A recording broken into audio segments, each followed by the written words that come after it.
ગુરુવે નમઃ. જય. તો દસમ સ્કંદ શ્રીમદ ભાગવતજી અધ્યાય 1, એની અંદર કાલે આપણે 55 શ્લોક સુધી ચિંતન કર્યું. 55 શ્લોક વિરામ થયા. છેલ્લે આપણે જોયું કે છેવટે કંસે દેવકીજીને જે મારવાનો પોતાનો વિચાર હતો એ માડી વાળ્યો, અને પછી શ્રી વસુદેવજી અને દેવકીજી આનંદથી પોતાના ભવનમાં પધાર્યા. આટલે સુધીનું આપણે ચિંતન કર્યું. આનંદથી આપણે ભવનમાં પ્રવેશ કર્યો પોતાના. તો એ 55મો શ્લોક છે. હવે આપણે 56મા શ્લોકમાં પ્રવેશ કરીએ છીએ. એ શ્લોકની અંદર જ્યારે આપણે પ્રવેશ કરીશું ત્યારે પહેલા હું એનો અર્થ લઉં છું, પછી આપણે થોડા વધારે વૈષ્ણવો જોડાઈ જાય એટલે કાલે જે પેલું હોમવર્ક આપ્યું હતું, જેને યાદ હોય અને જેણે કર્યું હોય, 2 વૈષ્ણવોના તો મને વોટ્સઅપમાં રિપ્લાય પણ આવી ગયા અને બહુ સુંદર પ્રયત્ન કર્યો છે એ 2 વૈષ્ણવોએ. તો બીજાએ પણ જે પ્રયત્ન કર્યો હોય એનું આપણે ચિંતન કરીશું. મને તો 1 વૈષ્ણવનો પણ જો રિપ્લાય આવશે સૌભાથી તો પણ આનંદ છે. એવું મારે જરૂરી નથી કે બધાનો આવે, પણ 1-2 વૈષ્ણવોનો પણ આવ્યો તો મને ખૂબ આનંદ થયો કે ચલો વૈષ્ણવો ને સમજ પડી રહી છે અને આનંદથી કરી રહ્યા છે. બાકી કઈ મારી એવી હેસિયત નથી, મારી વાત કોણ માનવાનું, પણ 2 વૈષ્ણવોએ પણ પ્રયત્ન કર્યો તો મને આનંદ થયો છે. તો હવે આપણે ચિંતન પેલા શ્લોક લઈએ 56મો, કારણ કે એની અંદર જ ગઈકાલનું જે હોમવર્ક હતું એનું ચિંતન આવશે. તો 56મા શ્લોકમાં હવે કહી રહ્યા છે કે જ્યારે વસુદેવજી અને દેવકીજી પોતાના ઘરે પધાર્યા ત્યારે હવે જો આપણે 56મા શ્લોકમાં એક ચિંતન કર્યું હતું કાલે પણ, કે હવે અથઃ કાલ 56મો શ્લોક તમે જોશો ને તો એની અંદર શુકદેવજી અથઃ શબ્દથી પ્રારંભ કરે છે. અથઃ શબ્દ ત્યારે જ વપરાય જ્યારે હવે કંઈક નવીન વસ્તુનો પ્રારંભ થવાનો હોય. એટલે હવે એક જે છે લીલા પરિવર્તન થઈ રહી છે. એટલે હવે કહી રહ્યા છે કે જે દેવકીજી છે એ તો મહાન સાધ્વી હતા. તમામ દેવતાઓ તેમના શરીરમાં નિવાસ કરતા હતા. સમય આવીએ દેવકીજીને દરેક વર્ષે એક કરીને 8 પુત્ર અને 1 કન્યાનો પ્રસવ થયો. શું કહે છે સુખદેવજી આ શ્લોકમાં? 2 વસ્તુ કીધી. એક તો દેવકીજીનું સ્વરૂપ બતાવ્યું. સૌથી પહેલા દેવકીજીનું સ્વરૂપ બતાવ્યું કે દેવકીજીનું સ્વરૂપ શું છે. તો કહી રહ્યા છે કે તમે જો શ્લોક પણ જોશો ને તો એની અંદર આવે છે ઉપાવૃતે દેવકી સર્વ દેવતા. શું આવી રહ્યું છે? જેની જોડે શ્રીમદ ભાગવતજી શ્લોક અને ભાષાંતર હોય તો 56મા શ્લોકમાં તમે જુઓ તો ઉપાવૃતે દેવકી સર્વ દેવતા, એટલે દેવકીજીની અંદર સર્વ દેવતા વિદ્યમાન હતા. જેમ આપણે ગાયની અંદર ભાવના કરીએ કે ગાયની અંદર 32 કરોડ દેવતાઓનો વાસ છે. 32 કરોડ ના હોય, કોટી હોય. આ તો જસ્ટ એવો આપણે બોલચાલમાં બોલીએ છીએ, એટલે બાકી કઈ કરોડો દેવતા નથી. કોટી એટલે પ્રકારના દેવતાઓ છે. ખ્યાલ આવ્યો? આટલા પ્રકારના દેવતા છે. તો કોટીના કારણ કે કોટી શબ્દ સંસ્કૃતનો શબ્દ છે અને સંસ્કૃતમાં એક જ શબ્દના 14 અર્થ થાય. સમજ પડી? એટલે ધારો કે તમને બહુ મજાની વાત કહું, શ્રીમદ ભગવદ ગીતા લઈએ, ભગવદ ગીતા, તો એમાં ભગવાન જે શ્લોક બોલ્યા છે એમાં એક વિદ્વાન તો એવા છે કે એક શ્લોકના 10 અર્થ કરીને બતાવ્યા. કારણ કે જે ભક્ત છે 10 પ્રકારના છે, 9 સગુણ અને 1 નિર્ગુણ. તો ભગવાન જ્યારે કોઈ શ્લોક બોલી રહ્યા, જ્યારે કોઈ વાક્ય કહી રહ્યા હોય તો બધા જ ભક્તોને ધ્યાનમાં રાખીને કહી રહ્યા હોય. એટલા માટે જે ભક્ત જે ભાવનો ભક્ત હોય એ ભગવાનનો શ્લોક વાંચે કે જુએ તો એને એ પોતાના ભાવનો અર્થ સ્ફુરે. જે તામસ ભક્ત હોય એને તામસ ભાવથી, રાજસ હોય તો રાજસ, સાત્વિક હોય તો સાત્વિક, નિર્ગુણ હોય તો નિર્ગુણ. અને તામસની અંદર પણ પાછા પેટા પ્રકાર આવે, તામસ તામસ, તામસ રાજસ, તામસ સાત્વિક, રાજસ તામસ, રાજસ રાજસ, રાજસ સાત્વિક, અને સાત્વિક તામસ, સાત્વિક રાજસ અને શુદ્ધ સાત્વિક. તો આ રીતે 9 જે છે એ સગુણ પ્રકારના ભક્ત છે અને એક છે નિર્ગુણ. એટલે 10 પ્રકારના ભક્તો અથવા તો મનોવૃત્તિઓ હોય સામાન્યતઃ. તો એના પાછા અંદરના પ્રકાર તો ઘણાય છે, પાછા તામસ તામસના બી પ્રકાર ચાલે. અહીંયા તો મુખ્ય પ્રકાર કીધા છે, એની આંતર પ્રકાર બી બતાયા છે. તો એનું તો એમાં પણ બધા અર્થો થઈ શકે, કારણ કે સંસ્કૃતમાં તો એક જ શબ્દના ઘણા અર્થો થઈ શકે. તો અહીંયા પણ જો હવે પાછા આવી જઈએ તો દેવકીજીની અંદર જે છે સર્વ દેવતાઓનો વાસ છે એવું જે છે એ સુખદેવજી કહી રહ્યા છે.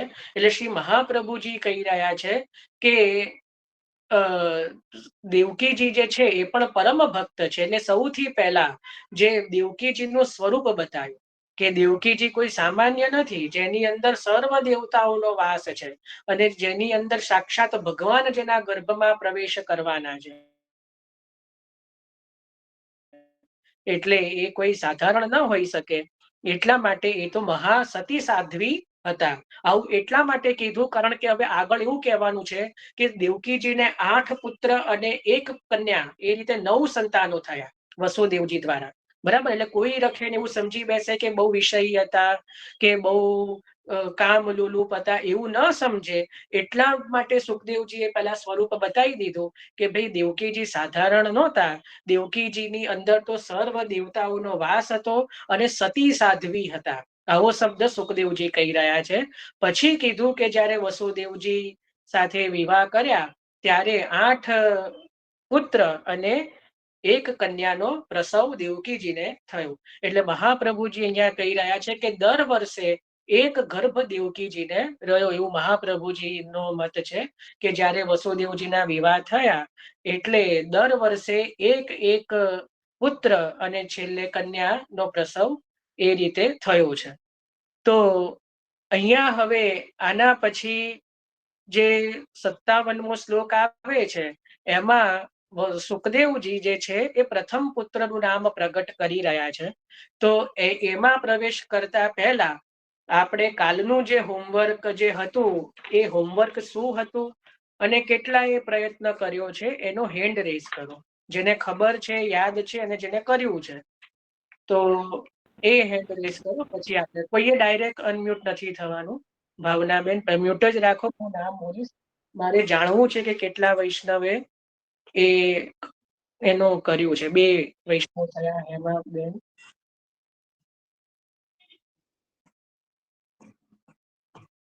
અને આમાં 1 થી વધારે જવાબ છે, એટલે કોઈ એક વૈષ્ણવ પણ જવાબ આપી દે તો પણ બધા વૈષ્ણવોએ જવાબ આપવાનો રહેશે કે તમારો મત ભિન્ન થઈ શકે છે, કારણ કે આનો જે છે 1 થી વધારે જવાબ છે જે કાલનો જે હતું. એટલે ચિંતા કરવાની જરૂર નથી.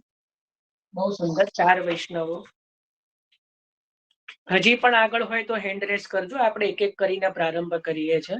સૌથી પહેલા ભાવનાબેન, તમારો જવાબ શું છે કાલનો જે પ્રશ્ન હતો એમાં? જય શ્રી કૃષ્ણ. જય શ્રી કૃષ્ણ. હવે વાસુદેવજી ને છે ને 19 પત્ની છે. વસુદેવજી. હા, વસુદેવજી ને 19 પત્ની છે. એમાંથી ને 19 બેનું છે ને ઓલા દેવકીજી અને રોહિણીજી બેના નામ બહાર આવ્યા, બાકી કોઈના નામ નથી ખબર. અને તમને આ વાત ક્યાંથી મળી કે 19 પત્નીઓ છે ને બધી બહેનો છે, એવું તમને ક્યાંથી મળ્યું? આનો સોર્સ શું છે? એ મેં છે ને સુબોધીજી માંથી એક વૈષ્ણવ સાથે હું સત્સંગ કરું ને ત્યાંથી મને મળ્યું. ના, એવું નહીં. સુબોધનીજી માંથી એટલે કયા અધ્યાયમાંથી કે એવું કઈ તમને ખબર નથી? ઈ યાદ નથી, કઈ નહીં. આ તો મેં લખેલું હતું ને એટલું મેં અત્યારે વાંચ્યું. મોટા મોટા લખતી, સુબોધીજી માં જોઈન્ટ છું ને તો મોટું મોટું બધું લખતી જતી. બરાબર, સરસ. ચલો બીજા વૈષ્ણવ હેમાબેન. જય શ્રી કૃષ્ણ. જય શ્રી કૃષ્ણ. મારા વાંચવામાં પહેલા અધ્યાયમાં આવ્યું છે કે વસુદેવજીને 18 પત્ની હતા. નામ નામ તો મને ખ્યાલ નથી. રોહિણીજી તો હતા જ, પણ હવે બીજા કોઈ મને બી નથી ખ્યાલ. દેવકીજી નથી? ના, રોહિણી દેવકીજી તો ખરા, દેવકીજી તો ખરા જ, પણ હમ. રોહિણીજી દેવકીજી, બાકી આમ 18 પત્ની છે એવું મારા વાંચવામાં આવ્યું છે. બરાબર, સુંદર. ચલો ત્રીજા ભારતીબેન. એમાં વસુદેવજીને 12 પત્ની કે છે, કોઈને કઈ 18 પત્ની કે છે.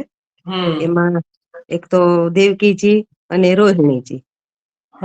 બીજા પછી બીજા પોરવી, મદિરા, વૈશાખી, ભદ્રા, અક્રાદેવી, બદરવા, સુનામા, શાંતિ દેવી, શ્રીદેવી, દેવરક્ષિતા, ઉપદેવી વગેરે.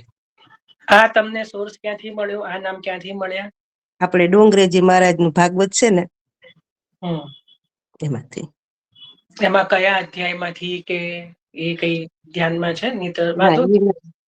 સારું, વાંધો નહીં, સુંદર. આટલો પ્રયત્ન કર્યો એ બી બહુ સુંદર વાત છે. વનિતાબેન. હા, આપણે 12 પત્નીઓ એમના 9મા સ્કંધના 24મા અધ્યાયમાં લખેલા છે, નામ જે એમણે કીધા ને એ બધાય. અને આમ મેં સત્સંગમાં 18 પત્નીઓ સાંભળ્યા હતા, પણ પુષ્ટિમાં 2 પત્ની છે, રોહિણીજી ને દેવકીજી. બહુ સુંદર, બહુ સરસ. ચલો, બહુ સરસ. એક વૈષ્ણવે તો અધ્યાય સાથે શોધીને કીધું. બહુ સુંદર વાત છે. બીજા કોઈ વૈષ્ણવનું હોય તો બી વાંધો નહીં. જો મેં એટલે જ કીધું કે આ જય શ્રી કૃષ્ણ જયભાઈ. જય શ્રી કૃષ્ણ. કોણ છે? મહેન્દ્રભાઈ. મેં આપને લખીને મોકલાવ્યું.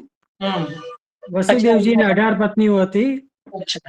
રોહિણી, દેવકી, પૌરવી, મદિરા, ભદ્રા, ધ્વજીની, ધામિની, કંકાલી, કલપ્રિયા, કંટકી, તુરંગી, મહિષી અને અજા. સારું. અને આનો સોર્સ શું છે કે તમને ક્યાંથી નામ મળ્યા? આ ગૂગલ ઉપરથી કર્યું છે. ચલો, સરસ. આ આવું જે હોય નિખાલસતાથી કહી દો, મને આનંદ આવે. ચલો, આટલો બહુ સુંદર વાત છે. એટલે જ મેં શરૂઆતમાં જ કીધું કે આ એક પ્રશ્ન જે છે એના એકથી જવાબ છે.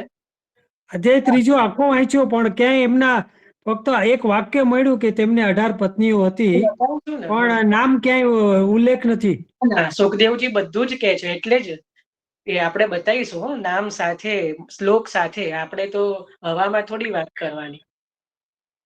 એટલે હા, બીજા કોઈ વૈષ્ણવ?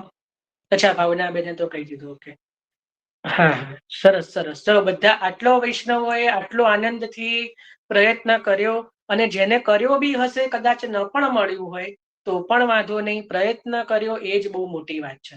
અને ઘણી વખત એવું થાય કે આપણે શ્રી ભાગવતજી જેવા ગ્રંથો ખોલ્યા પણ ન હોય. અત્યારે તમે જુઓ, શ્રી મહાપ્રભુજીની કૃપાથી આપણે ભાગવતજી ખોલવાનો પ્રારંભ કર્યો ને, એને જ પરમ કૃપા સમજી લેવી. તો ભાગવતજીનો ગ્રંથ એમને એમ ના ખુલે. ભેગા તો કલયુગમાં બીજું બધું મેગેજીનો ખુલે, ભાગવતજીનું એક પાનું પણ ક્યારેક ખુલે ને તો મહાપ્રભુજીની કૃપા માની લેવી. તો જુઓ, હવે આપણે બધાના પ્રશ્ન જવાબો ઉત્તર બહુ જ સુંદર અને સાચા છે, કોઈ જ ખોટું નથી. જો કોઈ 12 કહેતું હોય, કોઈ 18 કહેતું હોય, કે કોઈ બીજા જવાબ કહેતા હોય, કારણ કે નિશ્ચિત સંખ્યા ક્યાંય એવી મારા તો ધ્યાનમાં નથી આવી. જે આપણો જે નામનો જે સોર્સ છે એ હું કઈ હવામાં નહીં કહું. શ્રીમદ ભાગવતજીના 9મા સ્કંદમાં, જેને લખવું હોય લખી લો, 9મો સ્કંદ છે, એની અંદર શ્લોક છે 45 અને 46. શ્લોક છે 45 અને 46. કયો સ્કંદ? શ્રીમદ ભાગવતજીનો 9મો. અત્યારે આપણે જોઈ રહ્યા છીએ 10મો સ્કંદ, એનો પહેલો અધ્યાય. અને આ જે છે 9મા સ્કંદનો છેલ્લો અધ્યાય છે, 24મો. બરાબર? સ્કંદ 9, અધ્યાય 24, અને એમાં શ્લોક છે 45 અને 46. બરાબર? તો એની અંદર જે છે એ સુખદેવજીએ વસુદેવજીના અલગ અલગ પત્નીઓના નામ કયા છે. તો એમાં જે પ્રમાણે બધાએ કીધું એ જ નામ છે: પૌરવી, રોહિણી, ભદ્રા, મદિરા, રોચના, ઈલા અને દેવકી, અને પછી વગેરે કહી દીધું. એટલે વગેરે કહેતા બીજી પણ પત્નીઓ હતા એ સ્પષ્ટ થાય છે. એટલે એવું નથી કે આટલા જ પત્ની હતા, પણ આટલા મુખ્ય પત્ની હતા. મહાપ્રભુજી કહે છે જેમ ઠાકોરજીના પણ 8 પટરાણી હતા ને, 8 મુખ્ય પત્ની જે પટરાણી કહેવાય. એટલે સુખદેવજીએ આટલા નામ એટલા માટે કહ્યા કારણ કે આ મુખ્ય પત્ની છે અને એના સિવાય બીજા પણ પત્નીઓ જે છે એ હતા. તો એમાં મુખ્ય પૌર્વી, રોહિણી, ભદ્રા, મદિરા, રોચના, ઈલા અને દેવકી, આટલા નામ તો ગણાયા જ છે. અને એના પછી જે છે કે વસુદેવજીના કયા પત્ની સાથે કેટલા પુત્ર થયા, કેટલા સંતાનો થયા, એનું પણ આખું લિસ્ટ આપ્યું છે કે ભાઈ રોહિણીના ગર્ભથી છે એ જે છે તો બલરામ, ગજ, સારણ, ધ્રુમદ, વિપુલ, ધ્રુવકૃત વગેરે પુત્ર થયા. એના પછી પૌર્વી દ્વારા તો 12 પુત્ર થયા.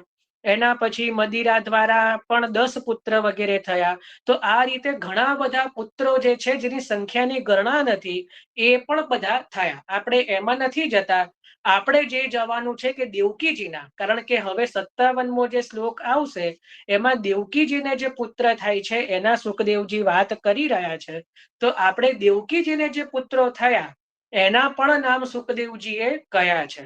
તો એ કોઈના ધ્યાનમાં છે? હોય તો ભલે, ના હોય તો અત્યારે આપણે ચિંતન કરીશું જ. પણ જો કદાચ કોઈને ખબર હોય તો આનંદ થશે, ના હોય તો બી વાંધો નહીં. સંભળાય છે?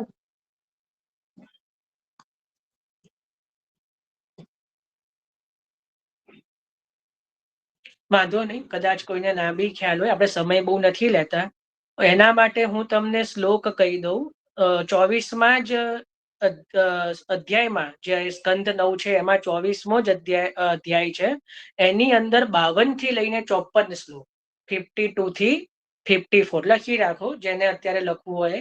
સ્કંદ 9 અધ્યાય 24 અને શ્લોક 52 થી 54, 52 થી 54. તો આ શ્લોકની અંદર દેવકીજીના જેટલા પણ પુત્ર થયા એના નામ સુખદેવજીએ કયા છે. તો એની અંદર કહી રહ્યા છે કે વસુદેવજીને દેવકીજીના ગર્ભથી પણ 8 પુત્ર ઉત્પન્ન થયા. તો કયા કયા થયા તો એ ખાસ લખો એનું આપણે, કારણ કે આ દેવકીજીથી પુત્ર થયા છે. તો એના જે 8 પુત્ર છે એ પહેલા તો છે કીર્તિમાન, સૌથી પહેલા જે છે પુત્ર એ કીર્તિમાન. બીજા છે સુષેણ, ત્રીજા ભદ્રસેન, ત્રીજા છે ભદ્રસેન. મંજુબેન હું ફરી બોલીશ, ચિંતા ના કરતા. તમારે પુસ્તક લેવું હોય તો લઈ લો, હું ફરીથી બોલી લઈશ. એના પછી ભદ્રસેન. ચોથા છે રુજુ. પાંચમા છે સંમર્દન. કયા છે? સંમર્દન. છઠ્ઠા છે ભદ્ર. સાતમા કયા હોવા જોઈએ? બલરામ. સંકર્ષણ. આપણે બલરામ, સંકર્ષણ. અને આઠમું કોણ હોવું જોઈએ? કૃષ્ણ. પ્રભુ. બરાબર. તો પાછા તો ઘણા એવું કે 7મા અને 8મા નામ તો કીધા જ નહીં. એટલે યોગીજીના તો 7મા ને સંકર્ષણ અને કૃષ્ણ. ફરીથી એકવાર બોલી લઉં છું, કદાચ કોઈને નોટ પેન ને. સૌથી પહેલા છે કીર્તિમાન, બીજા સુષેણ, ત્રીજા ભદ્રસેન, ચોથા રુજુ, પાંચમા સંમર્દન,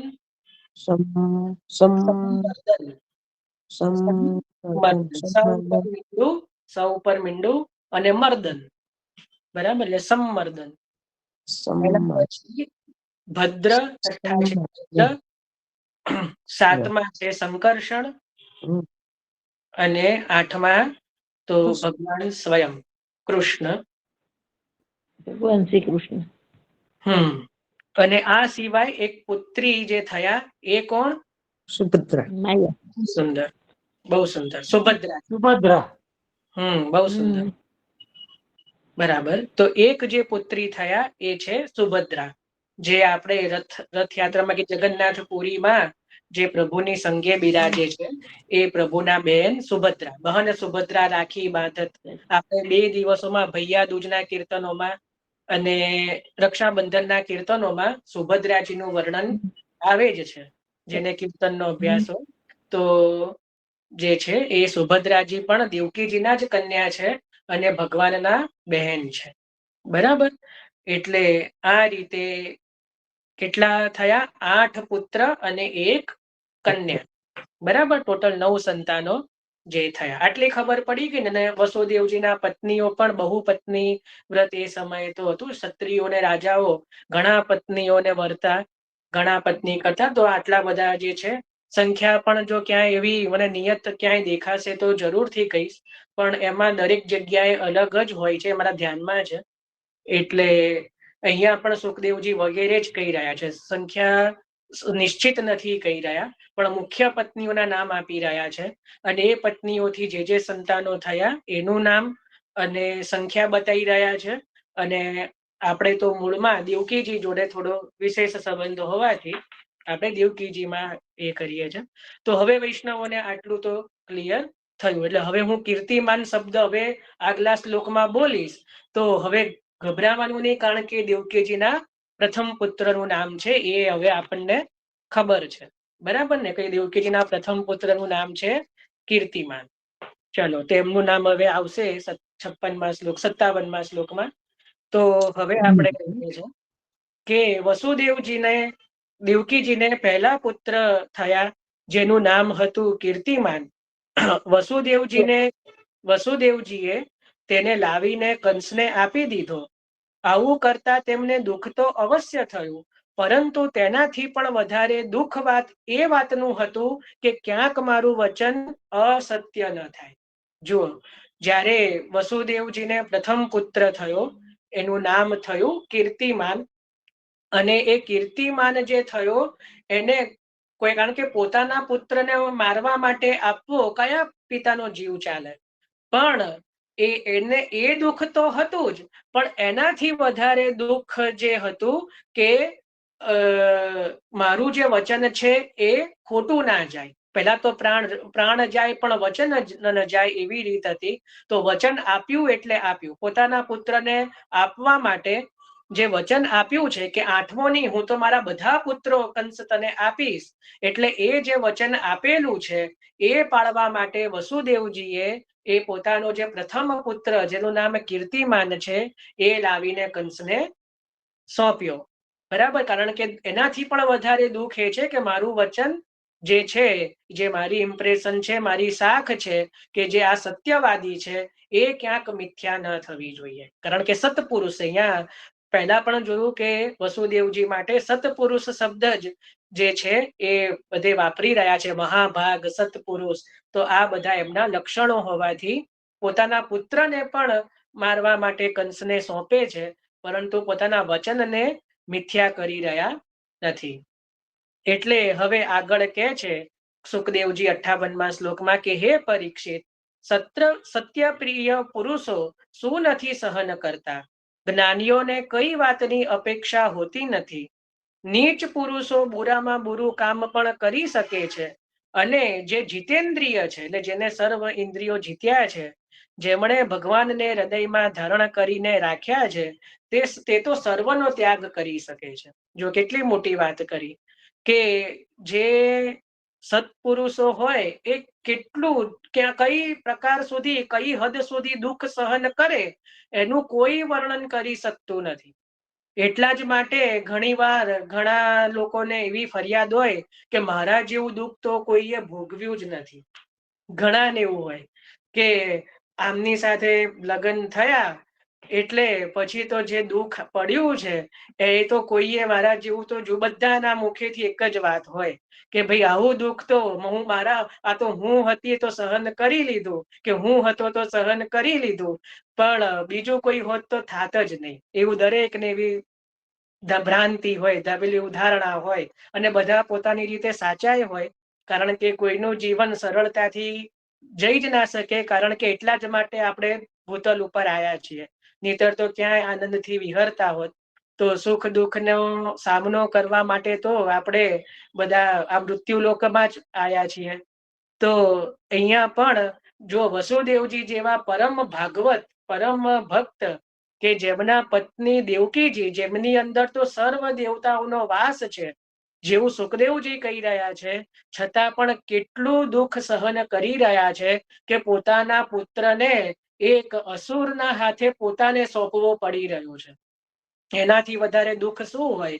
એટલા માટે સુખદેવજી કહે છે કે સત્યપ્રિય પુરુષોને જે દુઃખ સહન કરવું પડે છે એની કોઈ ગણતરી થઈ શકતી નથી. નીચ પુરુષો જે છે ને, જે અધમ પુરુષો છે, એ પોતાના કોઈ પણ લેવલે જાય, બુરામાં બુરું કામ કરે, પરંતુ જે ભગવદ ભક્ત છે, જેને સર્વ ત્યાગ કરીને રાખ્યો છે, જેને ભગવાનને પોતાના હૃદયમાં ધારણ કરીને રાખ્યા છે, તે એ પોતાના વચન માટે સર્વનો ત્યાગ કરી શકે છે. હવે આગળના શ્લોકમાં જુઓ, હવે વાર્તાનો થોડો વિશેષ પ્રારંભ થશે કે જ્યારે કંસે જોયું કે વસુદેવજીનો પોતાના પુત્રના જીવન અને મરણમાં સમભાવ છે અને તે સત્યના પ્રતિ સંપૂર્ણ નિષ્ઠાવાળા પણ છે, ત્યારે તે બહુ પ્રસન્ન થયો અને હસીને આમ કહેવા લાગ્યો. એટલે જ્યારે વસુદેવજીની સમતા એટલે દુઃખ સુખની અંદર સમતા જોઈ, જ્યારે, કારણ કે કંસને તો એમ જ હતું, શંકા હતી કે પોતાનો પુત્ર તો કોણ આપે મારણ માટે, પણ જ્યારે વસુદેવજીએ પોતે લાવીને કંસને સોંપ્યો કે આ પુત્ર હવે તમને આપું છું, ત્યારે એમની સમતા અને સત્યમાં જે સ્થિરતા જોઈ એને કંસ બહુ પ્રસન્ન ચિત્ત વાળો થયો અને એને પછી હસીને આ રીતે વસુદેવજીને કહ્યું. એમાં એવું કીધું કે હે વસુદેવજી, તમારો જે આ નાનકડો સુકુમાર છે એનાથી મને ભય નથી, એટલે આ કુમારને પાછો લઈ જાઓ. અને આકાશવાણીએ તો એવું કહ્યું હતું કે દેવકીજીના 8મા ગર્ભથી ઉત્પન્ન થનાર સંતાનના હાથે મારું મૃત્યુ થશે, એટલે આનાથી મને કોઈ ભય નથી, પ્રથમ પુત્રથી મને કોઈ ભય નથી, અને આપે આપનું વચન પાળ્યું છે, એટલે આ કુમારને આપ લઈને પાછો જાઓ. બરાબર, આટલું સમજ પડી. હવે આના સુબોધનીજીમાં મહાપ્રભુજી એક જે કહેવાય કે બહુ સુંદર વાત કરી રહ્યા છે, કારણ કે આ શ્લોકમાં વસુદેવજીના પુત્ર માટે એક શબ્દ આવ્યો, કુમાર. શબ્દ શું આવ્યો? કુમાર. કુમાર એટલે ઘણાને એવી ભ્રાંતિ, મને પોતાને પણ જ્યાં સુધી મેં સુબોધનીજી નહોતા જોયા ત્યાં સુધી મને એવું હતું કે વસુદેવજીએ જેમ જેમ પુત્રનો જન્મ થયો એમ લાઈને કંસને સોંપ્યા હશે. અહીંયા મહાપ્રભુજીના સુબોધનીજી જોયા એટલે મહાપ્રભુજી જુઓ, એક એક શબ્દ, એક એક અક્ષર પકડી રહ્યા છે.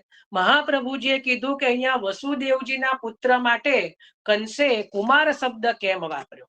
કારણ કે કુમાર કોઈ જન્મતા બાળકને ન કહેવાય. કુમાર કોને કહેવાય? કે જે બાળક 5 વર્ષની ઉંમર વટાઈ ચૂક્યું હોય, 5 વર્ષથી મોટું હોય, એને કુમાર કહેવાય. સમજ પડી? કે જે 1 થી 4 વર્ષનું હોય એને બાળક કહેવાય, અને જે 5 વર્ષથી મોટું હોય એને કુમાર કહેવાય. તો અહીંયા કંસે એવું કીધું કે પ્રતિયાતુ કુમારોયમ. તમે જો શ્લોક જોશો ને, 60મો શ્લોક છે શ્રીમદ ભાગવતજીની અંદર, આ પ્રથમ અધ્યાય 10મો સ્કંદ, તો એમાં પ્રતિયાતુ કુમારોયમ, અહીંયા કુમાર શબ્દ આવ્યો. એટલે કુમાર શબ્દ ઉપર શ્રી મહાપ્રભુજી કહી રહ્યા છે કે જ્યારે આ કીર્તિમાન એટલે વસુદેવજીનો પ્રથમ પુત્ર, એ જ્યારે 6 વર્ષનો થયો ત્યારે લાઈને વસુદેવજીએ કંસને સોંપ્યો છે. એટલા માટે જે દેવકીજીના ગર્ભમાં એ છઠ્ઠા પુત્રનું નામ ભદ્ર હતું, કદાચ એ હતો, ક્યાં તો એ ભદ્રનો જન્મ થયો, છઠ્ઠા પુત્રનો, ત્યારે આ કીર્તિમાનને લાવી અને કંસને સોંપ્યો. જ્યાં સુધી કુમાર થયો ત્યાં સુધી પોતે રાખ્યો 5 વર્ષ સુધી, અને 5 વર્ષનો કે 6 વર્ષના જે કીર્તિમાનને લઈને વસુદેવજી કંસને એ પુત્રને સોંપ્યો. એટલે તરત જ જન્મતાની સાથે જ નથી સોંપ્યો, કારણ કે અહીંયા કુમાર શબ્દ આવ્યો છે. કંસે એવું કીધું કે તમારા આ કુમારને લઈને જાઓ. કુમાર શબ્દ એ પહેલાના સમયમાં 5 વર્ષથી મોટી ઉંમરના બાળક હોય એને કુમાર કહેવાય. સમજ પડી ને? એટલે અહીંયા જે છે કે એને લઈને જાઓ એટલા માટે કીધું, કારણ કે એ જે છે 5 વર્ષથી મોટો છે. અને જેમ આગળ આવ્યું કે દેવકીજીને તો પ્રત્યેક વર્ષે એક પુત્રનો જન્મ થયો છે.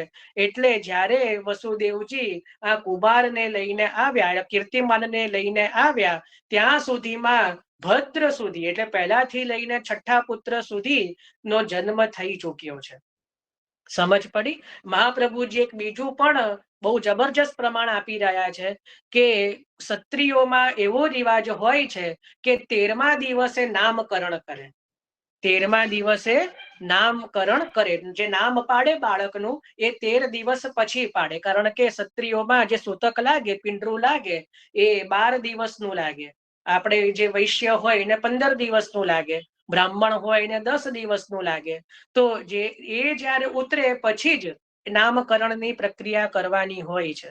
અત્યારે તો જન્મ પહેલા જ ચિંટુ મિન્ટુ પિન્ટુ નામ જેમ નક્કી થાય એવું નથી હોતું. પહેલા જે રીત હોય કે આખું જે પિંડરું પતી જાય, સૂતક ઉતરી જાય, એના શુદ્ધ થઈને પછી નામકરણની વિધિ થાય. એટલે ત્યાં જે કીધું કે 6 પુત્રોના નામ, કારણ કે આગળ હવે એવું આવશે કે કંસ વસુદેવ અને દેવકીજીના બધા પુત્રને મારે છે. તો જો પહેલાથી જ મારી દીધા હોય તો નામકરણ થઈ જ ન શકે.